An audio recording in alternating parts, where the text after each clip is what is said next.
आ रहा हूं, अशोक दर्जी को भी चर्चा में शामिल कर लेते हैं। अशोक दर्जी, आप कैसे देखते हैं इस पूरी घटना को? आप मानते हैं कि गिरफ्तारी होनी चाहिए और अखिलेश यादव जो मांग कर रहे हैं वो सही है, क्योंकि पुलिस से मारपीट का उन पर आरोप लगा, एफआईआर अगर हो गई तो उन्हें पकड़ा जाना चाहिए। सामान्य तौर पर किसी एमपी या एमएलए के खिलाफ पुलिस वाले खुद वादी बनकर के एफआईआर नहीं करते हैं, ये सामान्य बात है। कोई छोटी मोटी बातें होती तो बातचीत करके मसले को सुलझा लेते हैं, लेकिन एफआईआर हुई है इसका मतलब इसमें गंभीरता है। अब कितनी गंभीरता है ये मैं अभी नहीं कह पाऊंगा, लेकिन इतना जरूर है जब एफआईआर हुई है तो उसकी विवेचना होना चाहिए, साक्ष्यों को देखना चाहिए। सांसद जी कुछ कहेंगे, उनके साथ जो लोग चौकी पर गए थे उनका भी कुछ कथन होगा, पुलिसकर्मी होंगे उनका कुछ कथन होगा। अभी आप कह रहे थे सीसीटीवी अगर वहां उपलब्ध होगा तो सीसीटीवी में क्या चीजें रिकॉर्ड हुई उन बातों को देखना पड़ेगा।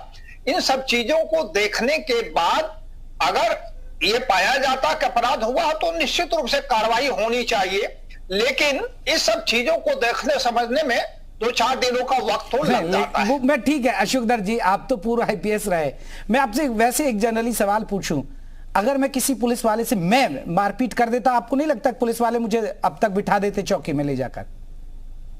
या कोई आम आदमी छोड़िए, बिठा देते या नहीं बिठा देते? नहीं, ये बात तो सही कह रहे हैं आप, बिठा देते, लेकिन जनप्रतिनिधि हैं, मैं आप कितने लोगों को सर यही तो बड़ी बात है ना, जनप्रतिनिधि को ये छूट क्यों? आम आदमी के लिए तो कोई छूट नहीं होती है। मैं एक बात बता दूं, भारत में केवल माननीय राष्ट्रपति जी को छोड़ करके किसी भी व्यक्ति को, जनप्रतिनिधि हो, अधिकारी हो, कोई भी हो, आपराधिक कृत्यों से कोई छूट नहीं है। लेकिन जनप्रतिनिधि अपना वर्जन कहते हैं, अपनी बात कहते हैं, उनके समर्थन में 10-20 लोग जो जाते हैं वो बातें कहते हैं, पुलिसकर्मी अपनी बात कहते हैं, तो अधिकारियों को देखना पड़ता है कि पुलिसकर्मी कही गई बातों में से कितनी सच्चाई है और जनप्रतिनिधि तथा उनके साथ गए लोगों की कही हुई बातों में कितनी सच्चाई है। सच्चाई का पता करके, साक्ष्य संकलन करके तब कार्रवाई करनी चाहिए। छूट कुछ नहीं है, किसी को भी नहीं है। ठीक है शमसी आजाद जी, ये आपने सुना फखरुल हसन को, बचा रहे हैं आप लोग, आप अपने नेता को, अपने सांसद को बचा रहे हैं, ठीक है, आप कह रहे हैं कि सियासी रंजिश है, पुरानी सियासी अदावत है, इसमें कोई दौराई नहीं है। लोकतंत्र है और लोकतंत्र में पूरी आजादी, जिस तरीके से पुलिस ने, जिस तरीके से यहाँ के प्रशासन ने उनके खिलाफ अगर मुकदमा किया है, तो मुकदमे से अगर हमारी पार्टी ने नहीं रोका, दबाव नहीं बनाया, तो गिरफ्तारी से हम कैसे बना सकते हैं? ये जरूर बात है कि जांच में जो बातें सामने आई थी शुरुआत में कि मारा है, पीटा है, तो वो सारी बातें गलत जरूर साबित हुई हैं। यही वजह है कि पुलिस गिरफ्तार करने से बच रही है कि बेवजह का जो है बखेड़ा बनाने से बचा जाए। कुछ पुलिस वाले नाराज जरूर थे, जिससे जो है बाद में अधिकारियों ने बात की थी, तो उन्होंने बताया कि इस तरीके से उनके कार्यकर्ताओं ने, उनके ऊपर नहीं बल्कि उनके कार्यकर्ताओं पर आरोप लगा था, जबकि उनको जो है सीधे तौर पर उनको टारगेट किया गया, वो सिर्फ और सिर्फ इसी वजह से कि वहां से जो है वो जो समाजवादी पार्टी के नेता को उन्होंने हराया है, तो हो सकता है कि उस पर उसका दबाव हो। आपने देखा इसके पहले भी लगातार समाजवादी पार्टी ऐसे सारे मुद्दों पर पीछे से पुशअप करने का काम करती है, पीछे से हवा देने का काम करती है, चाहे वो अभी जंतर मंतर पर जो काम हो रहा है उसमें देख लीजिए, चाहे इसके पहले सीए एनआरसी वाला काम हो रहा है उसमें देख लीजिए। तो ये समाजवादी पार्टी सिर्फ और सिर्फ मुद्दा बनाने का काम करती है। हमारी सरकार में ना पुलिस पर दबाव है, ना कानून पर दबाव है। अगर अपराधी है पूरी तरीके से तो पुलिस को पूरी छूट है।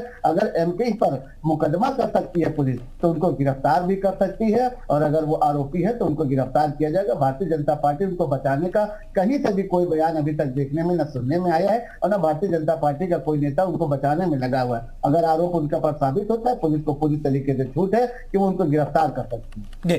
फखरुल हसन जी, ये तो मानना पड़ेगा, देखिए आपको फखरुल हसन जी ये मानना पड़ेगा, ये योगी सरकार है, इसलिए संभव हो पाया कि एक सांसद पर एफआईआर हो रही है, वरना आपके राज्य में तो ये होता कि एक विशेष समुदाय के लोगों को राहत दे दी जाती या पुलिस भैंस ढूंढने में लगी रहती। ऐसा तो नहीं हो रहा है ना यहाँ। सभासद भी होता था तो वो सीओ रैंक के अधिकारी को थाने में जाके थप्पड़ मार कर चलाता था। फखरुल हसन साहब शायद भूल गए हैं। ठीक है, फखरुल हसन जी जवाब दे रहे हैं। देखिए भारतीय जनता पार्टी के 2 सांसद इस समय आरोपों के घेरे में, एक के खिलाफ दिल्ली में लोग बैठे हुए, दूसरे कन्नौज से हैं सांसद। तो ये जनता उसका जवाब देगी। हम इनके सवालों का जवाब नहीं देना चाहते। हमने देखा था कि किसानों पे गाड़ी चलाने वालों को कैसे बचाने का काम किया था, माननीय उच्च न्यायालय के हस्तक्षेप के बाद गिरफ्तारी हुई थी। ये बताते हैं कि ये गिरफ्तारी का ये फौरन कार्रवाई होती है। हाथरस में जब कार्रवाई, हाथरस में माननीय उच्च न्यायालय के हस्तक्षेप के बाद कार्रवाई होने का काम किया। तो भारतीय जनता पार्टी के शासन में भाजपा के नेताओं को, कार्यकर्ताओं को बचाने का चरित्र रहा है भारतीय जनता पार्टी का। और हमें मुझे कोई आश्चर्य नहीं है कि सुब्रत पाठक के पीछे पूरी भारतीय जनता पार्टी की सरकार खड़ी हुई है। नहीं तो क्या कारण है कि वो अभी तक गिरफ्तार नहीं हुए। हम और आप अगर किसी पुलिस वाले से किसी चौराहे पे तू मैं भी कर लेंगे तो हम बैठा लिए जाएंगे। और लेकिन भाजपा के सांसद है साथ, बड़े आपकी डबल इंजन की सरकार है, दिल्ली में भी आपकी सरकार है, यूपी में भी आपकी सरकार है। आप चाहेंगे थाने में घुस के मारेंगे भी, आप पे कुछ ना हो। आप तहसीलदार को उसके घर में घुस के भी मारिए, आप पे कुछ ना हो। तो भाई आपकी सरकार है, आपकी लाठी है, आपकी भैंस, जैसे समझ में आए वैसे चलाइए। जनता और हम लोग तो देख रहे हैं, जब 2024 का चुनाव आएगा, यही जनता, यही पुलिस और प्रशासन आपको जवाब देने का काम करेगा। जब आपका व्यवहार इस तरीके का होगा कि आप पुलिस की नहीं सुनोगे, पुलिस अगर किसी अपराधी को पकड़ लेगा। ठीक है फखरुल जी जवाब दे रहे हैं, शमसी आजाद जी से जवाब ले रहे हैं। ठीक है फखरुल जी, शमसी जी जवाब दे रहे हैं आपकी बात का।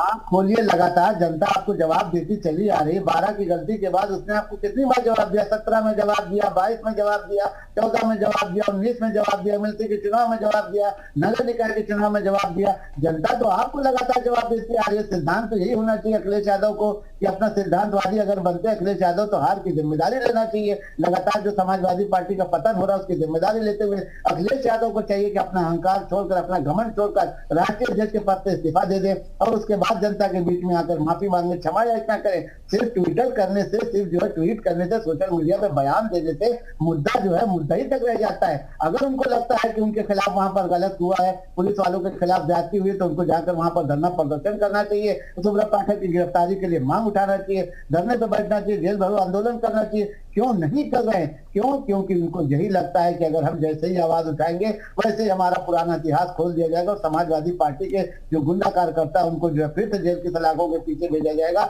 इसी वजह से सिर्फ और सिर्फ ट्वीट करके खेल रहे हैं। चलिए मैं लौटूंगा अशोक दर जी एक बड़ा सवाल है। देखिए ये तो मानना पड़ेगा, ठीक है, अभी गिरफ्तारी। मैं जवाब दे देता हूँ जल्दी से फखरुल सिंह जी। मैं 10 सेकंड में जवाब दूंगा, मैं 10 सेकंड में। एक काम कीजिए शमील जी, आपकी सरकार सब मिलके 2 सांसद आपके आरोपों के घेरे में, उनको आप लोग पुरस्कार दीजिए कि आप लोग इतने बड़े बड़े काम कर रहे हैं। हम लोग तो विपक्ष में, हमें तो जनता ने नकार दिया है। आपके सांसद तो बड़े बड़े काम कर रहे हैं। आप एक काम कीजिए, एक समारोह बुलाइए सरकार के द्वारा और आप इन दोनों सांसदों को पुरस्कार देने का काम किए। जनता आपको 2024 में आपके इसी चरित्र पे जवाब देने का काम करेगी। चैनल पर बैठे हुए हैं तो थोड़ा सा गंभीरता से बात करें, ऐसे हाथ पर बयान न दे। आप पढ़े लिखे हैं, प्रोफेसर हैं। नहीं गंभीरता, अरे आप पुरस्कार, आप उनको पुरस्कारित कीजिए।